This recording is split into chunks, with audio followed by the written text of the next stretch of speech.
Bueno, vamos a recapitular un poquito porque se unieron varios alumnos y un grupo bastante numeroso, así que les parece que vayamos un poquito, mostramos por lo menos la noción de currículum, ¿sí?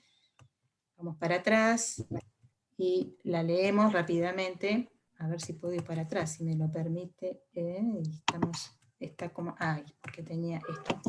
Bueno, a los que recién se incorporaron, decíamos que de Alba, Alicia de Alba, dice que el currículum es una síntesis de elementos culturales. Decíamos que en realidad más que una síntesis es una selección dentro de una propuesta político-educativa, de elementos de la cultura, que abarca todo esto, conocimientos, valores, hábitos, creencias.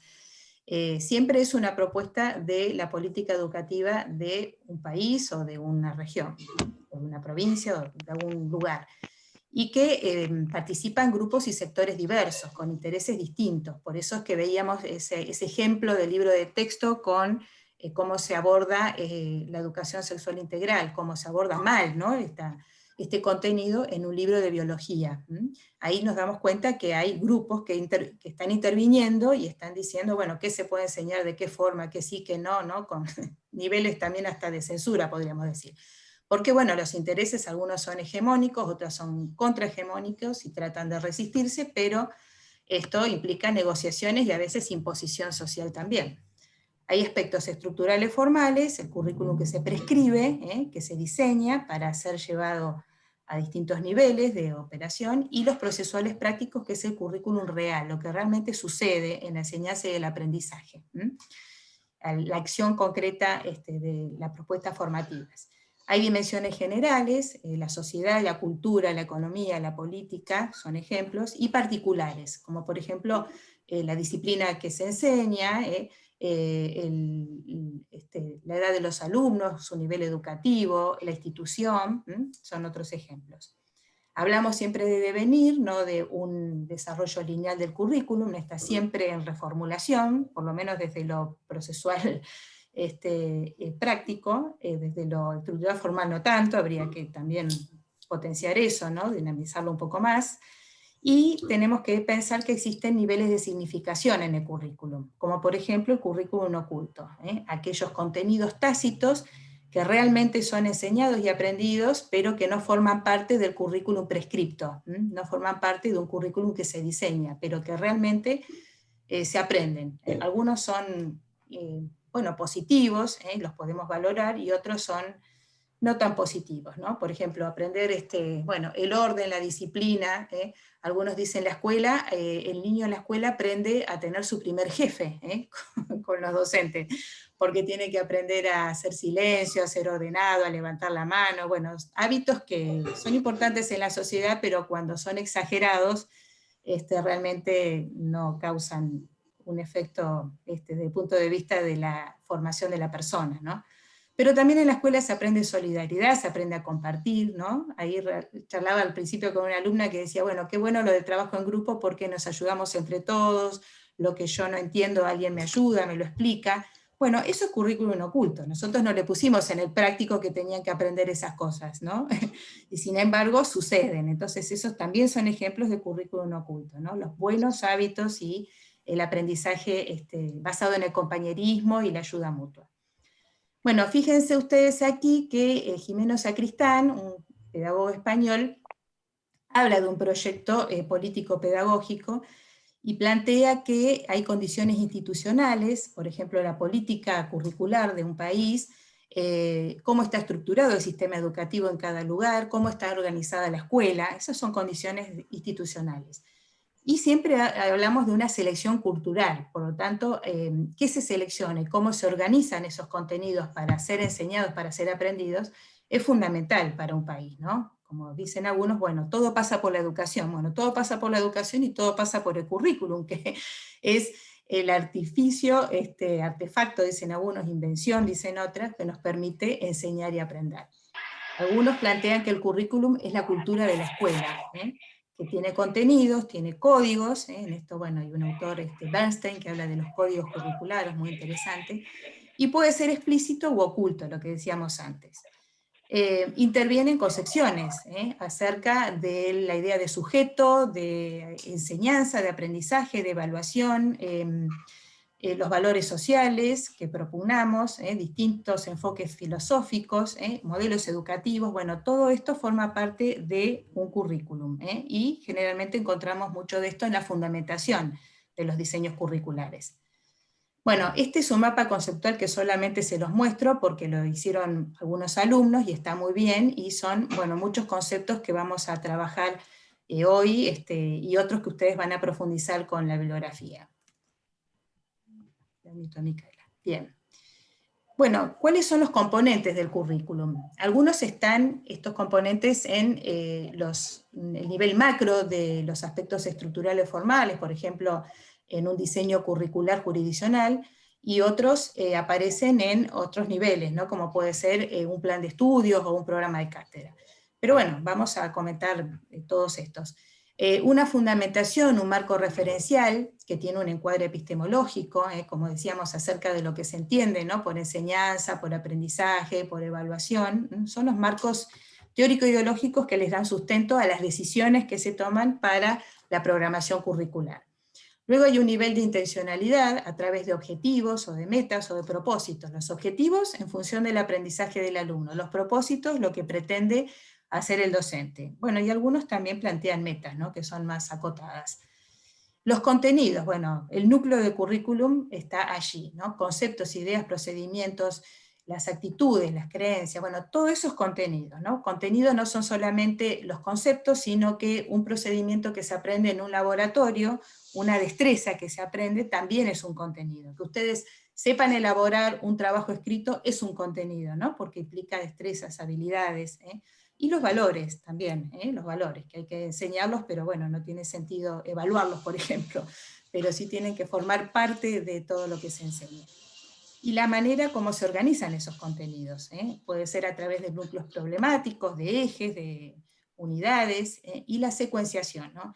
Que conviene enseñar primero, que después, ¿no? Cómo organizar y cómo concatenar esos contenidos a través de una lógica que tiene que combinar la lógica de la disciplina que enseño con la lógica psicológica de las posibilidades de aprendizaje de mis estudiantes. Tiene que haber una, digamos, manejarnos en esas dos lógicas.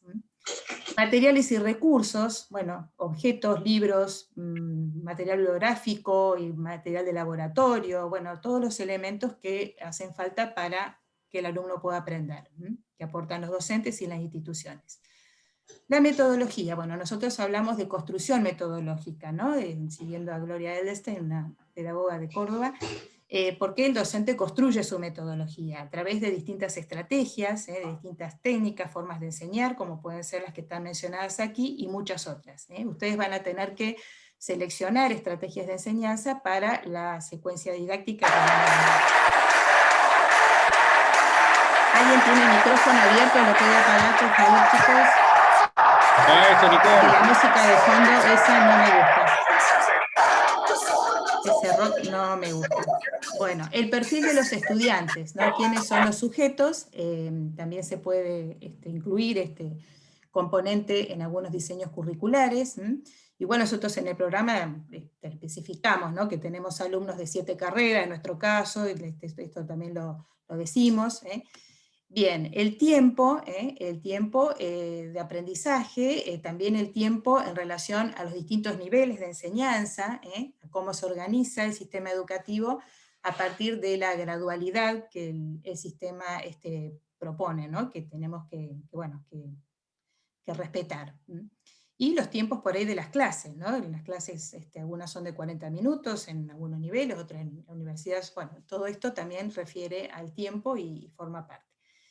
En algunos diseños también se especifican los espacios. Bueno, nosotros en nuestra programación tenemos que decir, ¿no? Cuál es el aula, ahora ya son aulas virtuales, pero si no tenemos que decir cuáles son, o si trabajamos, los docentes que trabajan en laboratorios, en talleres, también especifican eso. Y este otro punto fundamental que es la evaluación, las concepciones de evaluación, el enfoque, qué es lo que se valora en la evaluación, si se le da más importancia a la evaluación formativa, cómo va a ser la acreditación, en el caso más concreto de las programaciones curriculares de los docentes. Y a nivel de diseños macro, bueno, los enfoques de evaluación y orientaciones acerca de la misma, del por qué, del para qué. Bueno, aquí ustedes tienen una viñeta que diseñé yo en Pixton. Es un director con 2 docentes. El director dice que llegaron las normativas curriculares y que tienen que presentar ahora los programas, ¿no? Ahora es la palabra clave. Bueno, uno de los profesores dice que Ah, tiene pero que está conocer a bueno. los alumnos, entonces que lo va a presentar más después, conocer sus conocimientos previos, sus dificultades, necesidades. Salió. Y la profe de matemática dice que la va a presentar tal cual como la Me tiene, tengo que quedar porque no va a hacer loco. cambios, porque la matemática, según ella, no cambia. Pareciera que los alumnos tampoco, según esta profe, y se sienta ahí muy ordenadita, ¿no es cierto? Y dice que la va a presentar al otro, en el mismo momento. Bueno, acá tenemos entonces 2 maneras, ¿no es cierto?, de entender estos procesos. Y el profe que dice, bueno, voy a presentar el programa y luego lo voy a modificar cuando conozca a mis alumnos, ¿no? Con un criterio mucho más respetuoso y comprensivo acerca del currículum desde los aspectos procesuales prácticos. Bueno, acá tienen este señor que mide la cabeza, a ver cuánto le va a poder meter a este supuesto alumno, y lo mismo le pasa a Mafalda, que se pregunta si le va a entrar todo eso en la cabeza de lo que pretenden meterle en la escuela. Y acá este profe que mide, a ver qué capacidad tiene la cabeza de este chico, su mente.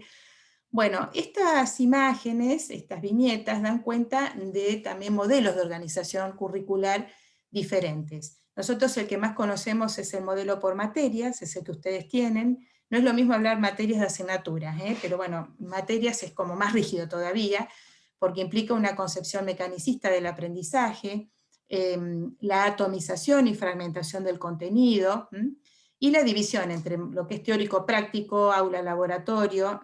De todos modos, podemos pensar en un modelo de organización por asignaturas, pero que tenga otros cruces, como por ejemplo, que existan talleres, que exista, creo matemática trabajó muy bien en eso, el profesor de matemática, hicieron un diseño muy importante, muy interesante, o que haya también la posibilidad de trabajar con proyectos en alguna parte del diseño curricular, ¿no? Del plan de estudios.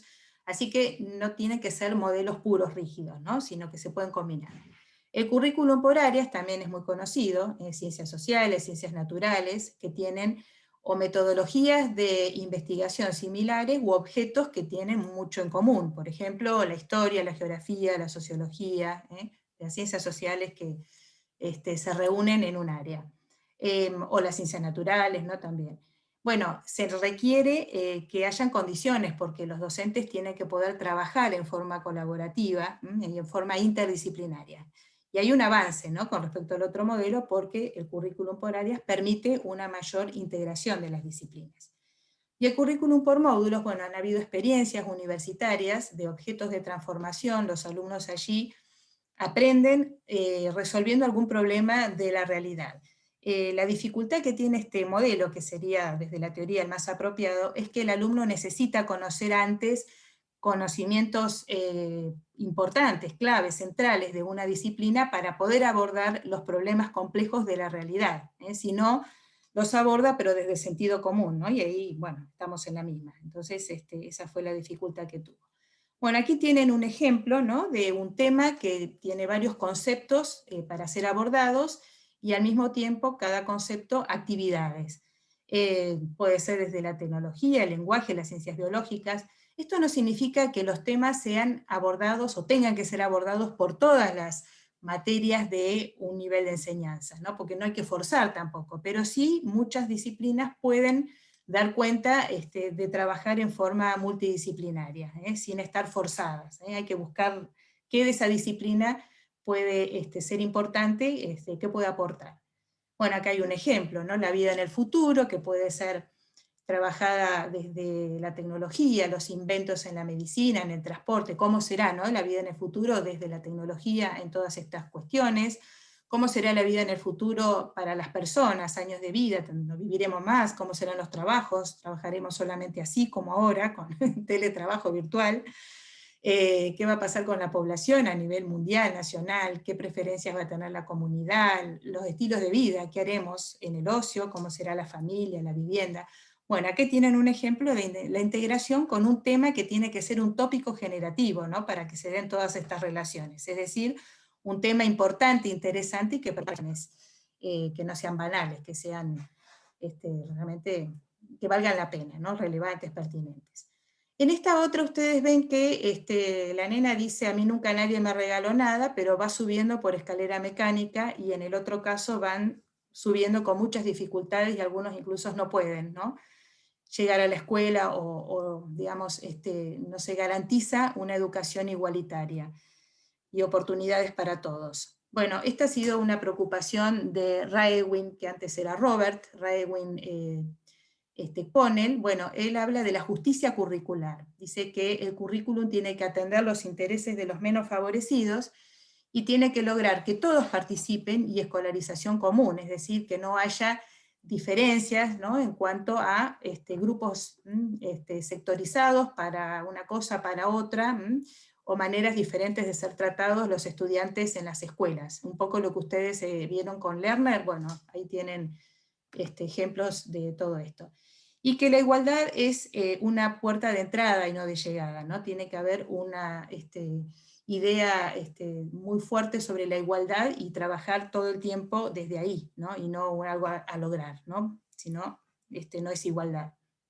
Si partimos de la desigualdad, no es igualdad, entonces tiene que ser un principio básico de trabajo de parte de los docentes. Bueno, las lógicas del currículum. Connell dice que puede ser, para lograr esto, una lógica de compensar lo que le falta a algunos grupos a partir de estas necesidades particulares, ¿no?, de grupos desfavorecidos, una lógica oposicionista, de currículum oposicionista, el currículum separado que responde solamente a estos grupos y a sus necesidades e intereses. La limitación de esta lógica oposicionista es que luego se genera una dejerarquización social, ¿no? O sea, es como que es de segunda mano y esto en realidad se logra el efecto contrario. Y una lógica del currículum contrahegemónico. Esto implica en el currículum común, en el currículum de todos, se incorporan contenidos que dan cuenta de grupos desfavorecidos, ¿no? O sea, se ven problemas de género, se ven problemas de identidad, se ven problemas de construcción identitaria, problemas sociales, problemas ambientales, bueno, todo lo que tiene que ver con necesidades particulares se trabajan en un currículum que apunta a temas contrahegemónicos. Bueno, acá también tenemos otro concepto, como yo les decía, importante, que es el de transposición didáctica, que lo aporta Yves Gevalar desde la didáctica de la matemática. Algunos dicen no debería generalizarse a todas las disciplinas, pero bueno, de hecho esto ha sido así, se ha generalizado.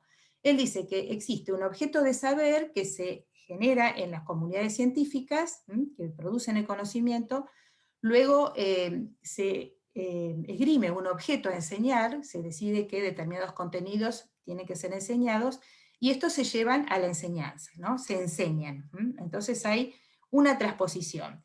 El problema es que cuando la transposición didáctica no se realiza bien, el docente puede realizar creaciones didácticas.